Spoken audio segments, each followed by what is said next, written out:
দু-একদিন ধরে গলা খুসখুসে কাশি সর্দি লেগেই আছে, তো ভাবলাম যে মধু খাওয়া দরকার। আর যেই ভাবা সেই কাজ, আলবারাকা থেকে মধুও চলে এলো, সরিষা ফুলের মধু এবং কালোজিরা ফুলের মধু।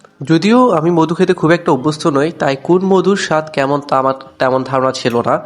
আলবারাকা থেকে জিজ্ঞেস করেই নিয়েছিলাম, উনি আমাকে কালোজিরা ফুলের মধুটাই সাজেস্ট করেছেন শুরুর দিকে খাওয়ার জন্য। তো ভাবলাম যে আসলে শুধু পানি দিয়ে যদি মধুটা খাই সেক্ষেত্রে হয়তো স্বাদ নাও লাগতে পারে, বা এটার স্বাদ কীভাবে বাড়ানো যায়। সেজন্য আমি বেছে নিলাম আমাদের নিরাময়ের নাটমিক্স পাউডার, নাটমিক্স এনার্জি প্লাস পাউডার, যেটা আসলে অল্প খাবারের মধ্যে অনেকগুলো পুষ্টি উপাদান রয়েছে, অল্প খাবারের মধ্যে আপনার পুষ্টি চাহিদা পূরণ করতে সহযোগিতা করতে পারে। গরম পানির সাথে নাটমিক্স প্লাস প্লাস হচ্ছে যে মধু যোগ করেছি, এবং সেটা কিন্তু খুব সুস্বাদু হয়েছে আমি খাওয়ার পরে যেটা বুঝতে পারলাম। তবে আমি যেটা বুঝলাম, এখানে যদি গরম পানির পরিবর্তে আমি দুধ ব্যবহার করতাম তাহলে স্বাদ কিন্তু আরও মারাত্মক হতো।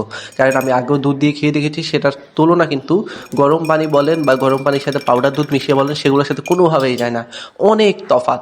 তারপরে আমার কাছে খারাপ লাগেনি, মধুটাও ভালো ছিল, সব মিলিয়ে অসাধারণ ছিল, এবং আলহামদুলিল্লাহ খুব ভালো লেগেছে আর কি। আপনারাও চাইলে কিন্তু আপনাদের সাধারণ খাবারগুলোকে এই নাটমিক্স এনার্জি প্লাস পাউডার দিয়ে আরও মজাদার করে তুলতে পারেন। নিরাময়, দুনিয়াকে পুঁজি করে জান্নাত লাভের প্রচেষ্টা।